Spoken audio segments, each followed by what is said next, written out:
Assalamualaikum warahmatullahi wabarakatuh. Kami Desa Primapolda Sumbar dengan perintah dari Pak Kapolda Sumbar untuk melaksanakan backup di Polres Pesisir Selatan.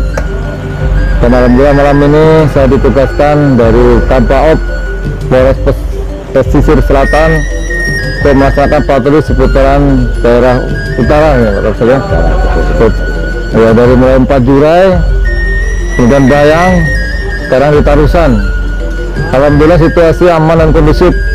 Ini berkat kerja keras Bapak Kapolsek dan beserta jajaran di sini yang sudah dari awal sudah melakukan pendekatan pada masyarakat hingga situasi aman. Jadi saya datang sini hanya membantu sebagian kecil saja.